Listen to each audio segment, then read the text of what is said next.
This is why I love Jujutsu Kaisen. The chapter starts already and Yuta's looking like Arthur, and he says he's going to help Gojo. But Kashimo warns Yuta not to meddle in, adds another point to the tension that now feels thicker than the BBL. But Yuta continues to say that at 3 against 1, it's definitely going to be a disadvantage against Gojo. At least if he shows up, he can easily handle those 2 Shikigami with Haki. Yuji, of course, who's trying to protect his teacher, takes to Yuta and really pushes for him to go help him. Hikari chips in on the opposite side to say that Gojo only wants them to intervene when he gets weaker than them. But it doesn't seem like that's going to happen. Really, they all stay realistic by acknowledging that Gojo and Sukuna have different metrics for winning. Oh, and what they say next is shocking but true. Even if Gojo loses, which is still the GOAT regardless, Sukuna is still going to have to fight them without a break. Although he must be hiding a trump card, which is what they all believe him to have. We haven't really seen Sukuna using most of his technique, but again, we always assume that he knows not to use them because they would be ineffective against Gojo Infinite technique.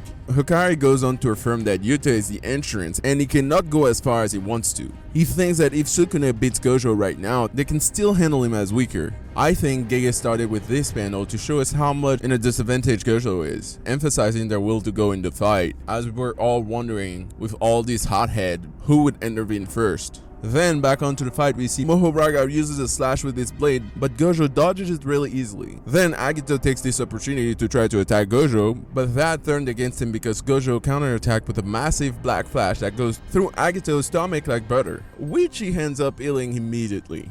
Then he retaliates by flicking his tail at Gojo, who grabs it and rips it off like it's a noodle. At this point in the fight, Gojo looks light. He doesn't look stressed out. He actually thinks that Agito has not yet adapted to his limitless technique, which means he can take him out first. But suddenly, while he thinks all that, Mahoraga uses his blade to slide some rock at him, which he stops with his limitless technique, while Agito tries to run up to him. But Gojo just levitates in front of him like, "Come on son, what you got?" and gets smacked too. Gojo says that Agito is becoming repetitive. He thinks that he might be a problem because he's a fusion of the round deer, which can easily heal Sukuna. When we think back, right after assimilating Megumi's buddies, Sukuna summoned the round deer, which we see had the ability to heal up any wound and nullify any curse technique using its reverse curse technique. And Agito is a combination of New, the round deer, the mountain tiger, which we can see more or less in his end. So Gojo confirms that Agito needs to become its priority target, because both him and Sukuna are limited in their ability to heal, and that could become a real problem if Sukuna keeps getting healed by that deer. I should have called him Zirgito. In the meantime, Sukuna is hiding in the shadow, plotting. By the way, Sukuna kept trash talking Gojo just because he was in the regular guy Yuji. But now that he has Megumi's buddy, he should have just admitted that that's what he was going for, to clap Gojo regardless of him being OP, because he now has a 10 shadow technique. That would have made more sense for him, since his whole shtick is not to care about how he wins. Then he would have never been called a fraud by the Gojoers. But I digress. So Clown Sukuna realizes that he needs to take out Gojo as soon as possible, because if Gojo Hollow's technique purples gets to him in this state, he's done for, considering that his first purple hollow technique was shot at over a mile away and still took out his arm. So that thought alone activated him to press Mahoraga by saying, "My man, how long are you gonna make me wait? You are my shadow technique now, not Megumi's." And immediately we see the wheel on the next panel activate, as if Mahoraga was just waiting for that prompt, and that wait was not for nothing, because he took out Gojo's arm with one swing. And we see in the panel that that move ended up slashing a clean tear in the building behind Gojo. So we can definitely speculate that this technique might be an adaptation of Sukuna Dismantle, because it looks invisible, and we know Mahoraga fought Sukuna before on the offensive, and so it might have adapted to Sukuna's technique. And also clearly because we saw the wheel turn right before he did. So can Mahoraga adaptation also copy technique fully adapted by using it as a reverse curse?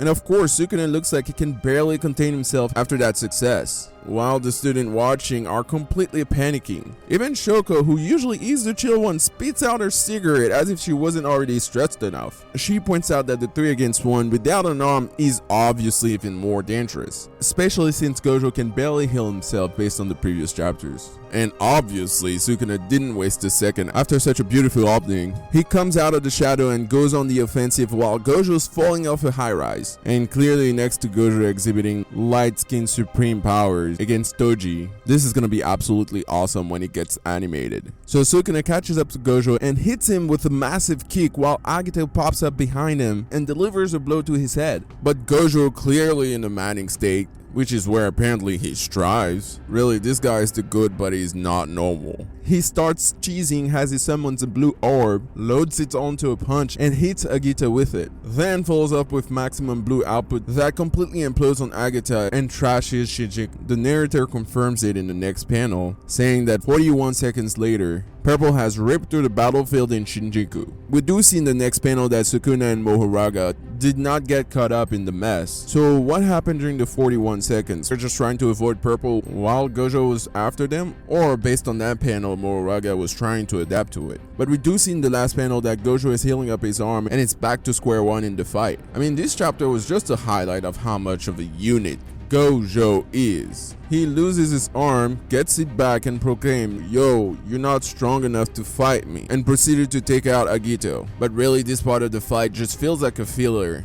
Like just a sidestep in Sukuna's plan to weaken Gojo so he can take him out. I mean, again, they're literally back to square one, except Sukuna's less tired than Gojo, and we haven't even seen this possible black box and trump card he has against their insurance plan for the possibility that he takes out Gojo.